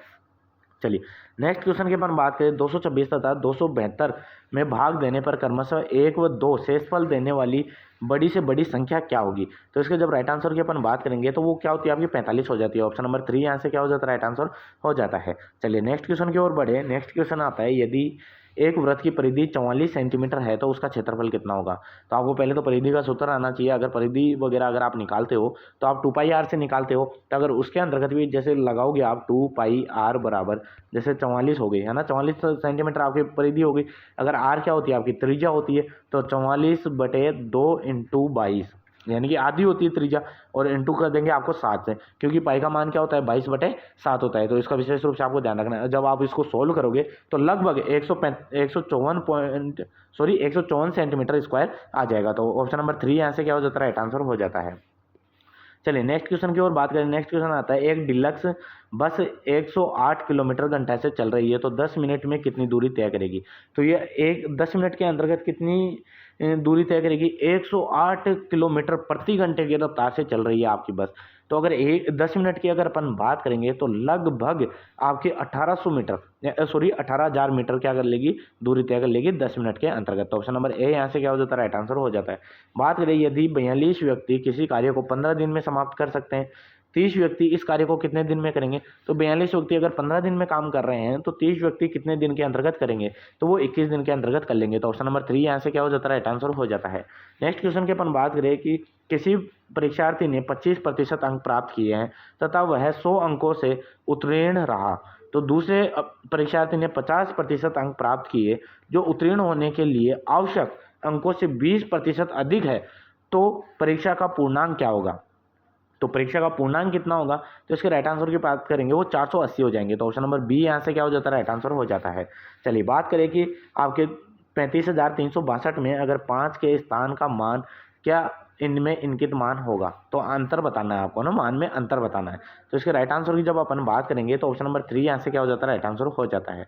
चलिए बात करें नेक्स्ट क्वेश्चन की, यदि कोई धन किसी साधारण ब्याज की वार्षिक दर पर 3 वर्ष में 4,025 रुपये तथा 6 वर्ष में 4,550 रुपये हो जाता है तो ब्याज की दर क्या होगी। तो इसमें ब्याज की दर जब अपन निकालेंगे तो 5% वार्षिक दर आपको देखने को मिलेगी। तो ऑप्शन नंबर 3 यहाँ से क्या हो जाता है, राइट आंसर हो जाता है। चलिए बात करें, 10 बच्चों के एक समूह की औसत आयु 14 वर्ष है। इस समूह में 5 और बच्चे शामिल किए गए हैं, तो समूह की औसतन आयु में 1 वर्ष की वृद्धि हो जाती है। तो 1 वर्ष की वृद्धि हो जाती है तो नए बच्चों की औसतन आयु क्या होगी। तो इसके जब राइट आंसर की अपन बात करेंगे तो औसतन आयु आपकी कितनी हो जाएगी, 17 वर्ष हो जाएगी। ऑप्शन नंबर 4 यहाँ से क्या हो जाता है, खूबसूरत आंसर निकल के आता है। चलिए बात करें कि यदि कोई व्यक्ति अपनी पूंजी का 5/6 भाग खर्च कर देता है, फिर शेष 1/2 भाग काम में ले लेता है, तो अब उसके पास उसकी पूंजी का कुल कितना भाग रहेगा या कितना भाग हो जाता है। तो इसके जब राइट आंसर की अपन बात करेंगे तो वो कितना रह जाता है, 1/4 भाग उसके पास में शेष रह जाता है। तो ऑप्शन नंबर 3 यहाँ से क्या हो जाता है, राइट आंसर हो जाता है। चलिए नेक्स्ट क्वेश्चन की अपन बात करें, विश्व का एकमात्र जो वृक्ष मेला लगता है वो कहाँ लगता है, तो वो खिजड़ली गांव जोधपुर के अंतर्गत लगता है। एकमात्र वृक्ष का मेला लगता है वो कहाँ लगता है, खिजड़ली जोधपुर के अंतर्गत लगता है। तो ऑप्शन नंबर ए यहाँ से क्या हो जाता है, राइट आंसर हो जाता है। बात करें कि जो सवाई कृष्ण सिंह के समय बिजोलिया की जनता से लागते यानी जो लाग बाग बोली जाती है वो ली जाती थी, तो वो 84 प्रकार की ली जाती थी। तो ऑप्शन नंबर बी यहाँ से क्या हो जाता है, राइट आंसर हो जाता है। राजस्थान संघ की राजधानी कौन सी थी, तो राजस्थान संघ की जब राजधानी की अपन बात करेंगे तो वो कौन सी थी, आपकी कोटा थी। तो ऑप्शन नंबर ए यहाँ से क्या हो जाता है, राइट आंसर हो जाता है। प्रताप सिंह बारठ को किस षड्यंत्र में जेल में रखा गया था, तो कौन से षड्यंत्र के अंतर्गत आपके इसको अंदर रखा गया था प्रताप सिंह बारठ को, तो बनारस षड्यंत्र के अंतर्गत आपके क्या रखा गया था, जेल में रखा गया था। तो ऑप्शन नंबर ए यहाँ से क्या हो जाता है, राइट आंसर हो जाता है। बात करें अंजना देवी का विवाह है किसके साथ हुआ था, तो आपके अंजना देवी थी उसका विवाह हुआ था आपके दुर्गा प्रसाद चौधरी के साथ में। तो ऑप्शन नंबर बी यहाँ से क्या हो जाता है, राइट आंसर हो जाता है। नेक्स्ट क्वेश्चन अपन बात करें 12वीं शताब्दी के उत्तरार्ध में जयनायक कृति कौन से महाकाव्य से चौहानों की उपलब्धियों का वर्णन मिलता है? तो चौहानों की जो उपलब्धियों का वर्णन की बात की जाती है तो वो पृथ्वीराज विजय के जो वर्णित उपलब्धियां हैं उनमें मिलता है। तो ऑप्शन नंबर 3 यहाँ से क्या हो जाता है? राइट आंसर हो जाता है। नेक्स्ट क्वेश्चन की अपन बात करें, निम्न में से कौन सा भौतिक प्रदेश राजस्थान में स्थित नहीं है? तो कौन सा नहीं है? अरावली नहीं है, पूर्वी मैदान नहीं है, थार नहीं है, या हिमालय पर्वत नहीं है? तो आपको पता ही है कि हिमालय पर्वत अपने राजस्थान के अंतर्गत अपने स्थित नहीं है। तो ऑप्शन नंबर 4 यहाँ से क्या हो जाता है? राइट आंसर हो जाता है। बात करें विद्या प्रचारिणी सभा का गठन किसने किया? तो जो विद्या प्रचारिणी सभा का गठन किया गया था विजय सिंह पति के द्वारा किया गया था। तो ऑप्शन नंबर बी यहाँ से क्या हो जाता है? राइट आंसर हो जाता है। चलिए बात करें निम्न में से कौन सा युग्म असंगत है? तो आपके बात करें कि सिरोही है, सिरोही के अंतर्गत उड़िया का पठार पाया जाता है, उदयपुर में बोराट का पठार पाया जाता है, चित्तौड़गढ़ में लसड़िया का पठार पाया जाता है, भीलवाड़ा में उपरमाल का पठार पाया जाता है। तो इसको जब राइट आंसर की अपन बात करेंगे तो जो आपका चित्तौड़गढ़ है उसमें लसड़िया का पठार नहीं पाया जाता। तो ऑप्शन नंबर 3 यहाँ से क्या हो जाता है? राइट आंसर हो जाता है। बात करें कर्क रेखा के सर्वाधिक निकट स्थित शहर कौन सा है? तो वो कौन सा हो जाता है? आपका बांसवाड़ा हो जाता है। तो ऑप्शन नंबर 4 यहाँ से क्या हो जाता है? खूबसूरत आंसर निकल के आता है। तो लगभग अपन ने क्या किया? लगभग क्या 105 क्वेश्चन अपन ने, जितने भी भाग ऐसे क्वेश्चन बनते थे जिसमें अपन ने मैथ्स के क्वेश्चन देखे, उसके अलावा साइंस के क्वेश्चन देखें, अपने करंट के क्वेश्चन देखें और आपके जीके के क्वेश्चन भी आपको देखने को मिले। तो अब बात करेंगे भाग बी की। तो भाग बी के अंतर्गत जो आपके पशुपालन से संबंधित है उन क्वेश्चनों की बात करेंगे। अगर आप लोगों ने हमारी जो अपन ने सीरीज चला रखी थी वो वीडियो भी देखे हैं तो आप यहाँ से लगभग 80% क्वेश्चन सोल्व कर पाओगे। तो चलिए आज का वीडियो स्टार्ट करते हैं, फिर वापस से ये भाग बे का। तो आप बने रहिएगा वीडियो के माध्यम से। तो अपन बात करें प्रथम पालतू पशु कौन सा बनाया गया था? तो प्रथम पालतू पशु था वो कौन सा था? आपका कुत्ता था। तो ऑप्शन नंबर बी यहाँ से क्या हो जाता है? राइट आंसर हो जाता है। भैंस की सबसे उग्र नस्ल है वो लेंडा है। कौन सा है? लेडा। तो ऑप्शन नंबर बी ए यहाँ से क्या हो जाता है? राइट आंसर हो जाता है। बात करें एक्सटेंशन शब्द किसने दिया? तो एक्सटेंशन शब्द दिया था वो जेम्स स्टुअर्ट ने दिया था। किसने? जेम्स स्टुअर्ट ने दिया था। और अगर अपन इसकी बात करें इसने प्रथम प्रयोग किया था वो कब किया था? 1868 में। 1868 के अंतर्गत किया था और इंग्लैंड में किया था। कहाँ? इंग्लैंड में किया था। तो चलिए बात इसका भी विशेष रूप से आपको ध्यान रखना है। चलिए अब बात करें कि निम्न में से असंक्रमणकारी यानी कि नॉन कॉन्टाजिनस बीमारी है, यानी कि ऐसी कौन सी बीमारी है जो कि छूने से नहीं फैलती है?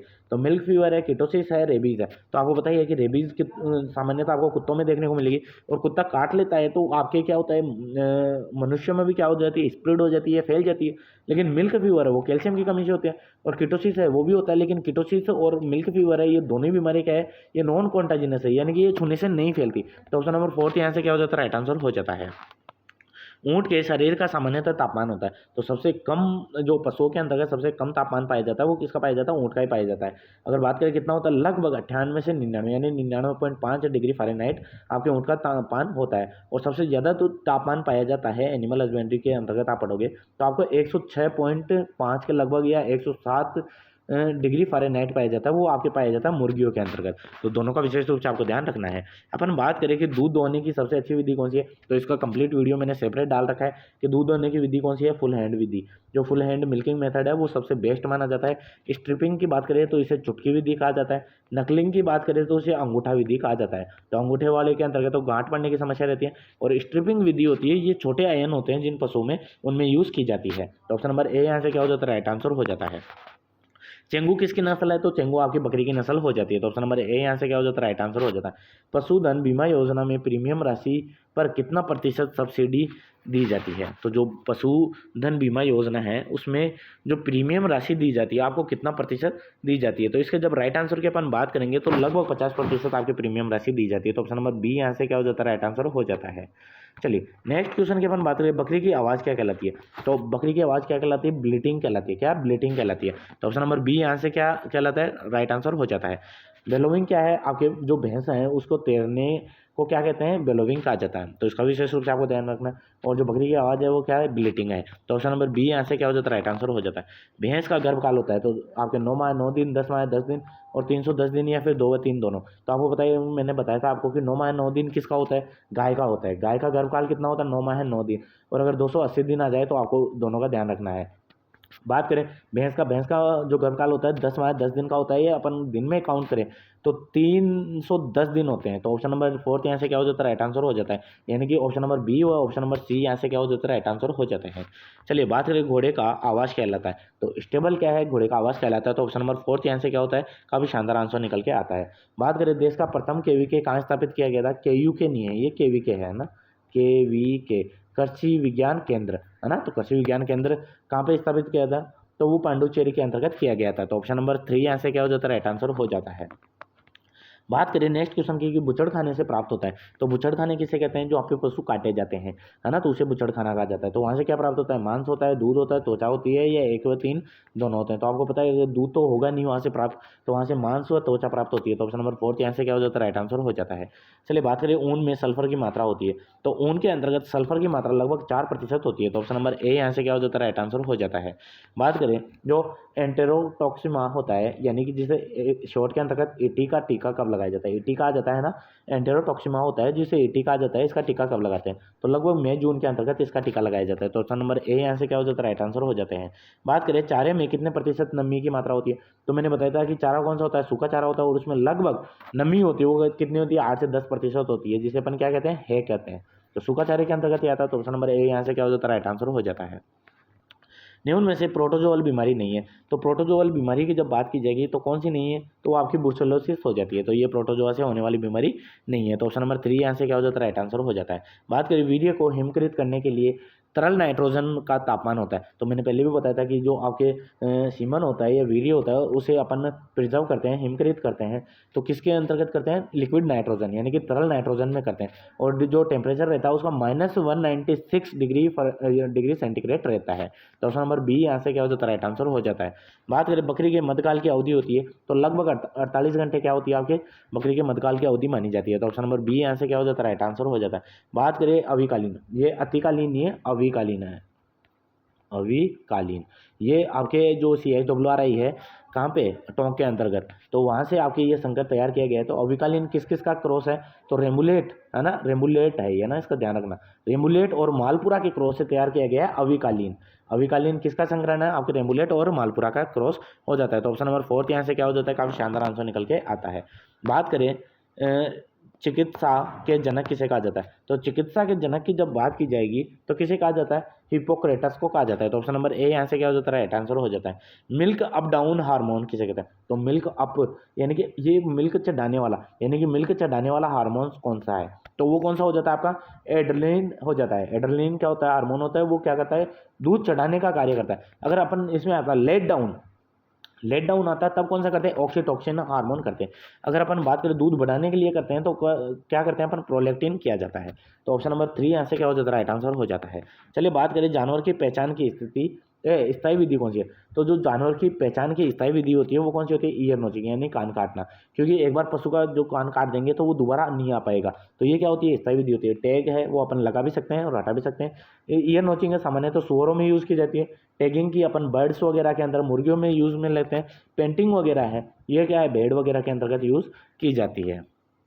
चलिए नेक्स्ट क्वेश्चन की अपन बात करें, स्प्रिंग बैलेंस से कौन से पशु का भार ज्ञात किया जाता है, तो स्प्रिंग बैलेंस के द्वारा कौन से पशु का भार ज्ञात किया जाता है, तो वो भेड़ व बकरियों का भार ज्ञात किया जाता है। तो ऑप्शन नंबर बी यहाँ से क्या होता है, काफ़ी खूबसूरत आंसर निकल के आता है। नेक्स्ट क्वेश्चन की अपन बात करें, जो आपका क्राडेल है, क्राडेल का उपयोग करते हैं, तो क्राडेल का उपयोग करते हैं किसके लिए करते हैं, पैर उठाने में, कान काटने में, गर्दन स्थायी रखने में, या इनमें से कोई नहीं। तो जो आपका क्राडेल होता है उस ये एक यंत्र होता है जिसको कि गर्दन को स्थायी रखने में यूज़ किया जाता है। सामान्यतः दवाई वगैरह देते हैं तब इसका यूज़ किया जाता है। तो ऑप्शन नंबर 3 यहाँ से क्या हो जाता है, राइट आंसर हो जाता है। नेक्स्ट क्वेश्चन की अपन बात करें, ऊँट का जीवन काल होता है, तो ऊँट का जीवन काल लगभग कितना होता है, तो वो लगभग माना जाए तो आपके 35 से 45 वर्ष माना जाता है। और लगभग आपके अगर गाय भैंसों का पूछा जाए तो आपके लगभग 20 से 23 वर्ष क्या मानी जाती है, आयु मानी जाती है गाय व भैंसों की। और अगर ऊँट की बात की जाएगी तो ऊँट का जीवन काल होता है वो होता है 35 से 45 वर्ष होता है। चलिए नेक्स्ट क्वेश्चन की ओर बढ़ते हैं। नेक्स्ट क्वेश्चन आता है 20वीं पशुगणना के अनुसार राजस्थान में गौवंश की संख्या कितनी है, तो जो अभी 20वीं पशुगणना हुई थी और इसका डेटा कब आया था, 2019 के अंतर्गत आया था। इसका विशेष रूप से आपको ध्यान रखना है, ये भी पूछा जा सकता है आपको कि जो आपकी जो 20वीं पशुगणना हुई थी उसके डेटा कब आए थे, 2019 में आए थे। और पहली पशुगणना ऐसी थी जो डिजिटल रूप से की गई थी। किस रूप से? डिजिटल रूप से। तो अब आपको क्वेश्चन का आंसर बताना है कि राजस्थान में गोवंश की संख्या कितनी थी, कौन सी पशुगणना के अनुसार? जो आपके 20वीं पशुगणना के अनुसार। तो इसके राइट आंसर के अपन बात करें 13.9 मिलियन क्या है आपके राजस्थान में गोवंश की संख्या मानी जाती है। तो ऑप्शन नंबर 3 यहाँ से क्या हो जाता है? राइट आंसर हो जाता है। नेक्स्ट क्वेश्चन के अपन बात करें एनआरसीसी यानी कि जो national research centre of camel, जो कैमल का नेशनल रिसर्च सेंटर है वो कहाँ पर स्थित है? तो वो जोहड़बीड़ के अंतर्गत स्थित है। तो कई बार डायरेक्ट जोहड़बीड़ ना देकर आपके बीकानेर भी आ जाता है। तो जोहड़बीड़ कहाँ स्थित है? आपका बीकानेर के अंतर्गत स्थित है। तो इसका भी आपको विशेष रूप से आपको ध्यान रखना है। तो ऑप्शन नंबर ए यहाँ से क्या हो जाता है? राइट आंसर हो जाता है। बात करें बाह्य परजीवी मारने हेतु उपयुक्त दवा है, तो बाह्य परजीवी मारने के लिए जो एल्बेंडाजोल होता है उसका यूज़ किया जाता है। तो ऑप्शन नंबर 4 यहाँ से क्या होता है? काफ़ी खूबसूरत आंसर निकल के आता है। बात करें प्रसार शिक्षा के चरण होते हैं, तो वो कितने होते हैं? आपके 5 चरण होते हैं। प्रसार शिक्षा के चरण होते हैं वो कितने होते हैं? 5 चरण होते हैं। तो ऑप्शन नंबर बी यहाँ से क्या होता है? खूबसूरत आंसर निकल के आता है। बात करें साइलेंट हीट मापी जाती है, तो यानी कि मापी नहीं, इसके अंतर्गत आएगा कि साइलेंट हीट पाई जाती है कि साइलेंट हीट कौन से पशु में देखने को मिलती है? गाय, भैंस, भेड़, बकरी, किस में देखने को मिलती है? तो भैंस होती है उसके अंतर्गत साइलेंट हीट देखने को मिलती है। तो ऑप्शन नंबर बी यहाँ से क्या हो जाता है? राइट आंसर हो जाता है। बात करें जो आपका टिप वॉर्म का उदाहरण है, जो टिप वॉर्म का उदाहरण है वो क्या है? मोनिजिला यानी कि मोनजिया क्या होता है? आपके टिप वॉर्म का उदाहरण हो जाता है। ऑप्शन नंबर 3 यहाँ से क्या होता है? राइट आंसर हो जाता है। बात करें कि एफएमडी जिसे अपन क्या कहते हैं? फूड एंड माउथ डिजीज यानी खुरपका मुंहपका रोग की सफाई हेतु उपयोग में लेते हैं। तो उसके लिए अपन क्या करते हैं? लाल दवाई यूज में लेते हैं यानी कि कैमनोफोर यूज में लिया जाता है 1%। तो ऑप्शन नंबर ए यहाँ से क्या हो जाता है? राइट आंसर हो जाता है। बात करें हैंड मेथड से कितनी बेडों तक की ऊन उतारना संभव है, तो अगर आप हाथों के द्वारा अगर बेडों की ऊन उतार रहे हैं तो कितनी बेडों की ऊन उतारना संभव हो सकता है? तो लगभग 15 से 20 बेडों की ऊन उतारना आपके हैंड मेथड के द्वारा संभव हो जाता है। तो ऑप्शन नंबर बी यहाँ से क्या हो जाता है? राइट आंसर हो जाता है। बात करें किस विटामिन की कमी से जो कर्ड टोई पैरालिसिस है ना, कर्ड टोई पैरालिसिस होता है वो कौन सी विटामिन की कमी से होता है? तो विटामिन B1 की कमी से होता है, जिसे अपन क्या कहते हैं? आपको नाम बताना है विटामिन B1 का। ठीक है, चलिए नेक्स्ट क्वेश्चन की ओर बढ़ते हैं। नेक्स्ट क्वेश्चन आता है दूध उत्पादकों का विपणन कौन करता है? तो जिला दूध संग्रह केंद्र करता है, राज्य संघ करता है, जिला सहकारी दूध उत्पादन करता है। तो अगर अपन बात करें जो राज्य संघ होता है और जिला सहकारी दूध उत्पादन होता है उन दोनों के द्वारा ही की जाती है। तो ऑप्शन नंबर 4 यहाँ से क्या हो जाता है? राइट आंसर हो जाता है। बात करें खुदरा व्यापारी किस प्रकार के विपणन में शामिल है, तो किस प्रकार के विपणन में शामिल है आपके खुदरा व्यापारी? तो वो 0 लेवल में आता है, 1 लेवल में आता है, 2 लेवल में आता है। तो इसका राइट आंसर की अपन बात करें जो खुदरा व्यापारी होता है वो तीनों के अंतर्गत आता है। तो ऑप्शन नंबर 4 यहाँ से क्या होता है? खूबसूरत आंसर निकल के आता है। बात करें ताज़ा दूध का पीएच मान होता है, ताज़ा दूध का पीएच मान होता है 6.5 से 6.7 माना जाता है। तो ये काफ़ी बार एग्जाम में पूछा गया है और अब की बार आपके पशु परिचर में आने के 100.1% चांसेस हैं। तो ऑप्शन नंबर ए यहाँ से क्या होता है? खूबसूरत आंसर आता है। बात करें साइलेज बनाते समय घास और लेग्यूम का अनुपात रखना चाहिए, तो मैंने साइलेज का, है का और जितना भी जो आपके पशुओं के लिए आहार प्रबंधन है उसके सेपरेट वीडियो बनाए हुए हैं। अगर आप लोगों ने वीडियो नहीं देखा तो वहाँ जाके जरूर देखें, वहाँ से काफ़ी कॉन्सेप्ट आपके क्लियर होने वाले हैं। तो अगर अपन बात करें कि साइलेज बना रहे हैं तो उसमें घासों का अनुपात लेंगे वो 3:1 यानी कि 1 अनुपात में तो लेग्यूम मिलाएंगे और जो घास है वो 3 अनुपात में मिलाएंगे। तो 3:1 क्या हो जाता है? राइट आंसर हो जाता है। तो ऑप्शन नंबर बी यहाँ से क्या होता है? खूबसूरत आंसर निकल के आता है। भैंस के जीवन निर्वाह के लिए राशन देना चाहिए, तो मैंने पहले बताया था कि 1.5 से 2 किलो अपन क्या करते हैं? भैंस के जीवन निर्वाह के लिए आपको राशन देना चाहिए। तो ऑप्शन नंबर बी यहाँ से क्या हो जाता है? राइट आंसर हो जाता है। बात करें पशुधन निःशुल्क आरोग्य चली इकाई योजना की शुरुआत हुई थी, तो वो कब हुई थी? तो इसके जब राइट आंसर की अपन बात करेंगे तो वो कब हुई थी? आपकी 2013 के अंतर्गत हुई थी। तो ऑप्शन नंबर 4 यहाँ से क्या होता है? खूबसूरत आंसर निकल के आता है। बात करें कि किस पशु के दूध में सर्वाधिक इंसुलिन हार्मोन मिलता है, तो इंसुलिन हार्मोन किसके दूध में सर्वाधिक मिलता है? भेड़ के दूध में, ऊँटनी के दूध में, गाय के दूध में या भैंस के दूध में? तो आपको पता होगा कि ऊँटनी के दूध में इंसुलिन की मात्रा अधिक पाई जाती है। या फिर अपन बात करें कि मधुमेह रोगियों के लिए अपन भी क्या करते हैं? ऊँटनी का दूध रिकमेंड करते हैं। क्यों? क्योंकि इंसुलिन की मात्रा उसके अंतर्गत अच्छी पाई जाती है। तो ऑप्शन नंबर बी यहाँ से खूबसूरत आंसर निकल के आता है। बात करें ऊँट की सबसे अच्छी नस्ल कौन सी है, तो अपन इसके अंतर्गत बात करें ऊँट की सबसे अच्छी नस्ल और सबसे सुंदर नस्ल दोनों की ही बात की जाए तो वो कौन सी होती है? आपकी बीकानेरी हो जाती है। तो ऑप्शन नंबर 3 यहाँ से क्या हो जाता है? राइट आंसर हो जाता है। बात करें कि स्किन हाइड को लेदर में बदलने की क्रिया क्या कहलाती है, तो वो कहलाती है आपकी टैनिंग कहलाती है। तो ऑप्शन नंबर बी यहाँ से क्या हो जाता है? खूबसूरत आंसर निकल के आता है। तो आज के पेपर का जो लास्ट एंड फाइनल क्वेश्चन है, काफ़ी शानदार क्वेश्चन है। राजस्थान का पशुपालन विभाग की स्थापना कब हुई थी? तो वो हुई थी आपके 1957 के अंतर्गत। तो ऑप्शन नंबर 3 यहाँ से क्या होता है, राइट आंसर हो जाता है। तो आज का वीडियो पसंद आए तो ज़्यादा से ज़्यादा लाइक करें और शेयर करना ना भूलें। अब नेक्स्ट वीडियो आपके 3 दिन बाद के अंतर्गत दूसरा टेस्ट मॉडल पेपर आपको प्रोवाइड करवा दिया जाएगा, जिसके अंतर्गत भी आपको वही 150 क्वेश्चन देखने को मिलेंगे। 105 क्वेश्चन तो किसके आएंगे, आपके भाग ए के, और 45 क्वेश्चन आपको किसके देखने को मिलेंगे, पशुपालन के। तो आई होप आपको अगर वीडियो पसंद आए ज़्यादा से ज़्यादा लाइक करें, शेयर करना ना भूलें। थैंक यू फ्रेंड्स, मिलते हैं नेक्स्ट वीडियो में नेक्स्ट अपडेट के साथ।